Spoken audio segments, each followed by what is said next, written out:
Graça e paz, como é que vocês estão? Hoje eu estou aqui para meditar com vocês na história de Davi. Para quem não sabe, creio eu que muitos devem conhecer Davi, mas para quem não conhece, Davi foi um dos filhos de Jessé e Davi, acho que Davi teve 7 ou 8 irmãos, né? Teve 7 ou 8 irmãos e Davi era o mais novinho e ainda se tornou rei. Mas antes de se tornar rei, ele passou por muita coisa, inclusive foi perseguido muitas vezes por Saul, que com certeza provavelmente o invejava e essas coisas aí. Mas não é disso que eu quero falar hoje, mas quero falar daquela história que com certeza muitos devem conhecer. E hoje eu quero ler essa história para vocês, que é a história de Davi, quando ele derrotou Golias. E vocês devem conhecer essa história tanto que já devem estar acostumados. Mas mesmo assim quero ler. Eu espero conseguir explicar, né? Que o Espírito Santo me dê as palavras corretas para meditar bem na história e creio eu que vocês vão entender a história direito e vai dar tudo certo. E é isso.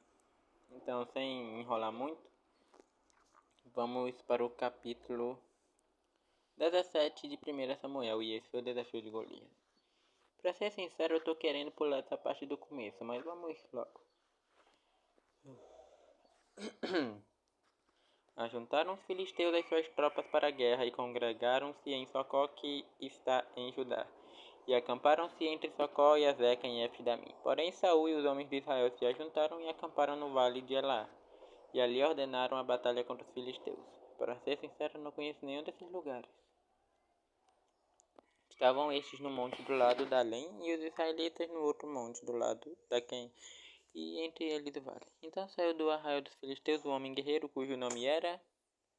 Eu vou dar 3 segundos, mas já tá aí. Então, sem brincadeira, sem enrolar, era Golias de Gate ou Gate, né? Da altura de 6 côvados a 1 palmo. E vamos logo começar a brincadeira. Para quem não sabe o que é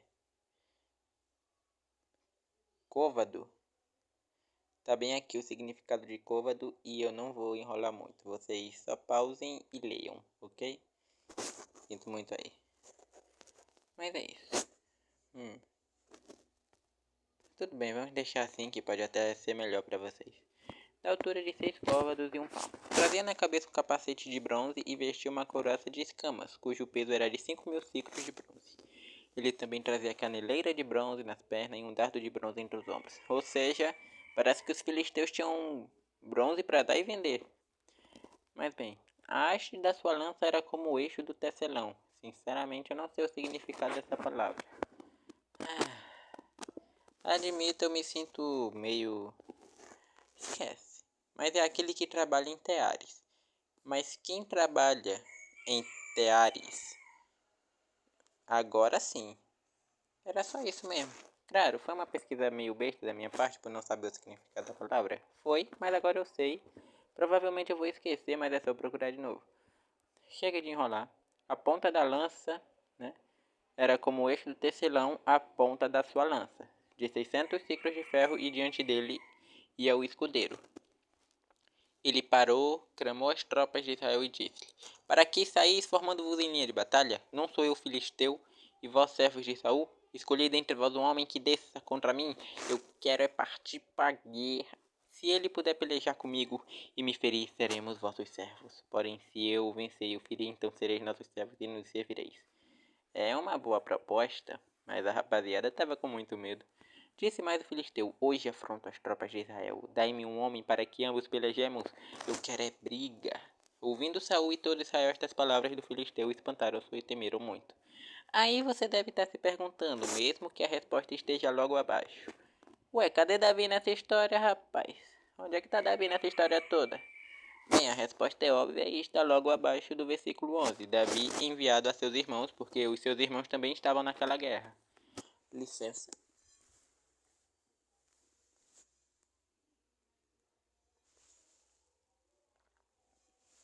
Suquinho faz bem para a saúde dos nossos irmãos, né? E não é nenhum suco consagrado, é só um suco normal mesmo. Agora, sem enrolar, Davi era filho daquele Efrateu. Eu não vou pesquisar nada, mas o meu palpite é que Efrateu deve ser alguém de Éfrata. Esquece, mas Davi era filho de Jessé, né? Belém de Judá, e o nome do pai de Davi era Jessé, que, como eu falei, tinha 8 filhos. Se Jessé tinha 8 filhos, então creio eu que Davi era o 8º irmão, né? Certo? Nos dias de Saul, era já velho e adiantado em anos entre os homens. Saul ou Jessé? Apresentaram-se os 3 filhos mais velhos de Jessé. Foram os 3 filhos, ou seja, não foram todos os filhos, mas os 3 filhos de Jessé se apresentaram, né, a Saul e seguiram Saul à guerra. Chamavam-se Eliabe. Eliabe era o primogênito, o segundo Abinadab e o terceiro Samar. Davi era o mais moço, só os 3 maiores seguiram Saul. Davi, porém, ia a Saul e voltava para apacentar as ovelhas de seu pai em Belém. Chegava-se, pois, o filisteu pela manhã e à tarde e apresentou-se por 40 dias. Para quem não sabe, esse filisteu deve ser Golias, não é mesmo? Disse Jessé a Davi, seu filho, leva, peço-te para teus irmãos um efa deste trigo tostado e estes 10 pães, e corre a levá-los ao acampamento a teus irmãos. Porém, estes 10 queijos leva-os ao comandante de 1000, e visitarás teus irmãos, a ver se vão bem, e trarás uma prova de como passam. Saul e eles e todos os homens de Israel estão no vale de Elá, pelejando com os filisteus. Então no dia seguinte, Davi, pois, no dia seguinte, se levantou de madrugada, deixou as ovelhas com guarda, carregou-se e partiu como Jessé lhe ordenara. E chegou ao acampamento, quando já as tropas saíam para formar-se em ordem de batalha e a gritos chamavam a peleja. Vamos lá. Os israelitas e filisteus se puseram em ordem, fileira contra fileira. Davi, deixando que trouxera os cuidados do guarda da bagagem, correu à batalha, e chegando perto a seus irmãos estavam bem. Estando Davi ainda a falar com eles, eis que vinha subindo o exército dos filisteus do Elista, cujo nome era, eu não vou enrolar, Golias.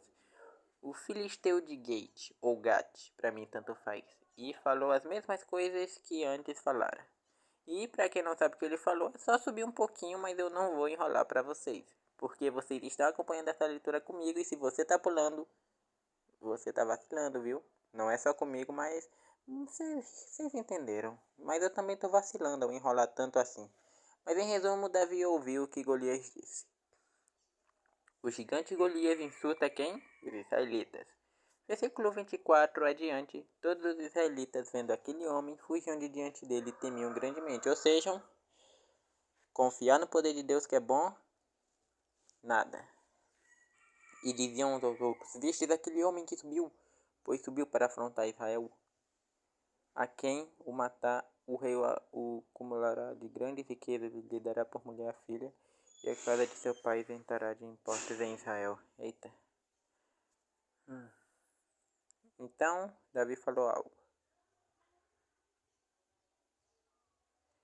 Então falou Davi aos homens que estavam consigo, dizendo o seguinte: que farão aquele homem que ferir a este filisteu e tirar a afronta de sobre Israel?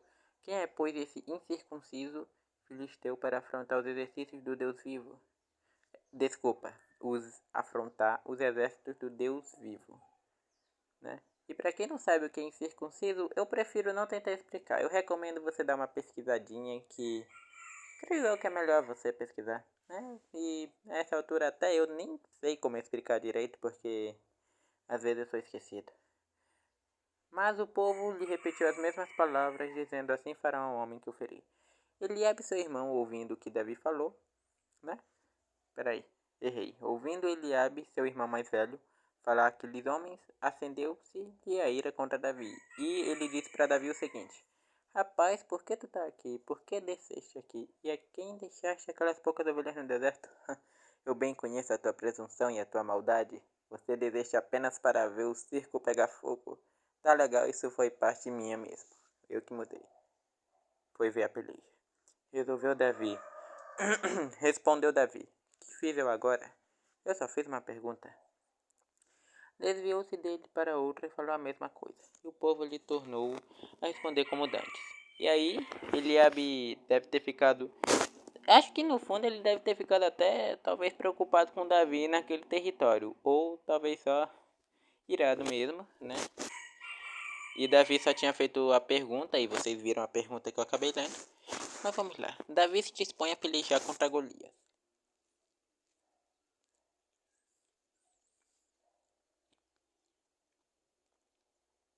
Sinto muito. Ouvidas essas palavras que Davi falara, anunciaram-nas a Saul, que mandou chamá-lo. Sim, Saul mandou chamar Davi. Davi disse o seguinte a Saul: Não desfaleça o coração de ninguém por causa dele. Teu servirá e pelejará contra o filisteu. Porém Saul disse o seguinte a Davi: Contra o filisteu não poderás ir para pelejar com ele, pois tu és ainda moço e ele guerreiro desde a sua mocidade, ou seja, desde a infância, desde a sua juventude, Golias era guerreiro. Davi responde a Saul: Teu servo apacentava as ovelhas de seu pai, quando veio um leão ou um urso e tomou um cordeiro do rebanho. Eu saí após ele e o feri e livrei o cordeiro da sua boca, levantando-se ele contra mim. Agarrei-o pela barba e o feri e o matei. Ou seja, meus amigos, isso aqui creio eu que talvez vocês já tenham ouvido bastante. O teu servo matou tanto o leão como o urso. Este incircunciso filisteu será como um deles, porquanto afrontou os exércitos do Deus vivo. Creio eu que vocês já devem ter ouvido várias vezes esse caso de que Davi já matou leão e urso, e com certeza ele não matou leão e urso de enfeite, não matou à toa. Deve ter recebido experiência o suficiente para lutar contra o gigante, mesmo que não fosse um animal selvagem, sequestrador de ovelhas. Certo.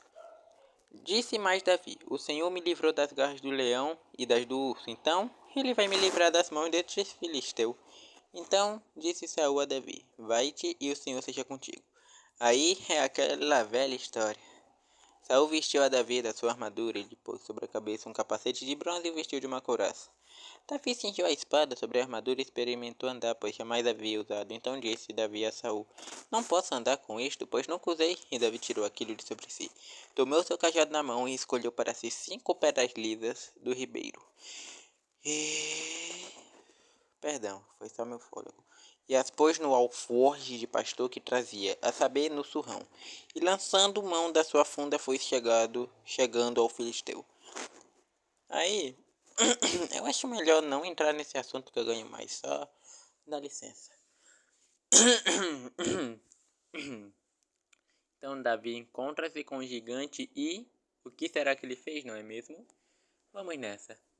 O filisteu também se vinha chegando a Davi e o seu escudeiro ia diante dele. Então quando o filisteu viu Davi, ele desprezou, porquanto ele era moço, ruivo e de boa aparência. Ou seja, esquece. Disse o filisteu a Davi: Sou eu algum cão para vires a mim com paus? E pelos seus deuses, pelos deuses dos filisteus, amaldiçoou o filisteu, a Davi. Disse mais o filisteu a Davi: Vem a mim, e darei a tua carne às aves do céu e às bestas, feras do campo. Davi, porém, disse ao filisteu: Tu vens contra mim com espada e com lança e com escudo, pode vir com o que for. Eu, porém, vou contra ti em nome do Senhor dos exércitos, o Deus dos exércitos de Israel, a quem tens afrontado. Hoje mesmo o Senhor te entregará nas minhas mãos. Ferir-te-ei, tirar-te-ei a cabeça e os cadáveres do arraial dos filisteus darei. Hoje mesmo as aves dos céus e as bestas feras da terra, e toda a terra saberá que há Deus em Israel.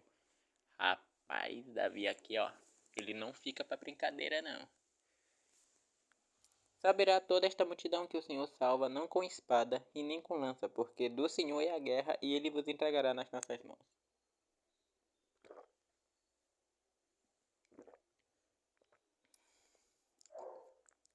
Sucedeu que, dispondo-se o filisteu a encontrar-se com Davi, este se apressou e, deixando as suas fileiras, correu de encontro ao filisteu.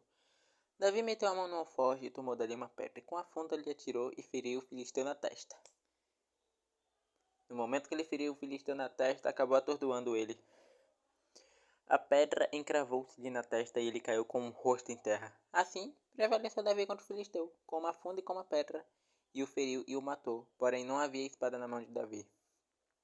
Pelo que correu Davi, e lançando-se sobre o filisteu, tomou-lhe a espada, ou seja, pegou a própria espada do filisteu, que no caso Golias, e desembainhou-a e o matou, cortando-lhe com ela a cabeça. Vendo os filisteus que era morto o seu herói, vamos meter o pé! Mas aí, os homens de Israel e Judá se levantaram e jubilaram, e perseguiram os filisteus até Gate e até as portas de Ecrom. E caíram filisteus feridos pelo caminho de Saraim até Gate e até Ekron. E aqui a história meio que já terminou. Davi venceu, mas vamos finalizar a leitura, já que já estamos aqui. Então voltaram os filhos de Israel de perseguir os filisteus e lhes despojaram dos acampamentos. Tomou Davi a cabeça do filisteu, cabeça de Golias, no caso, e a trouxe a Jerusalém. Porém as armas dele pô-las Davi na sua tenda. Quando Saul viu sair Davi a encontrar-se com o filisteu, disse a Abner, comandante do exército: De quem é filho este jovem, Abner? Respondeu Abner: Tão certo como tu vives, ó rei, não o sei. Disse o rei: Pergunta, pois, de quem é filho este jovem? Faltando Davi de haver ferido o filisteu, Abner o tomou e o levou à presença de Saul, trazendo ele na mão a cabeça do filisteu. Então Saul lhe perguntou: De quem és filho, jovem? Respondeu Davi: Filho de teu servo Jessé, belemita. Aqui a história se finaliza e concluímos que Davi venceu o gigante. E ele não venceu só por causa da pedra, e ele não venceu só por causa da espada que acabou dando cabo de sua cabeça. Não, não, não. Vocês sabem que sozinho ele não teria vencido. Claro, humanamente falando, talvez tenha sido sozinho, mas ele estava com a ajuda de quem? O Senhor dos Exércitos, que vence qualquer guerra. Qualquer guerra física ou guerra espiritual que talvez você esteja passando, né? Seja qual for a dificuldade ou guerra que você esteja passando na sua vida, espiritualmente falando, sei que Deus dá um jeito e, se eu não me engano, é Jeová Elohim, né? Jeová Elohim, Deus que está no controle de tudo, Ele está no controle da sua vida e vai te ajudar a vencer suas guerras. E é só isso que eu tenho pra dizer. E também não seja um filho vacilão com o seu pai. Não sei se isso tem muito a ver com essa mensagem que eu li, mas mesmo assim eu quis dizer isso. Só quero dizer que eu espero que vocês tenham entendido essa mensagem. Eu quero desejar para vocês um ótimo sábado, mesmo que seja sexta. Mas eu vejo vocês no sábado. Então, até. Espero que tenham entendido a mensagem e vejo vocês semana que vem. Amém? E fiquem com Deus. Até breve. Tchau.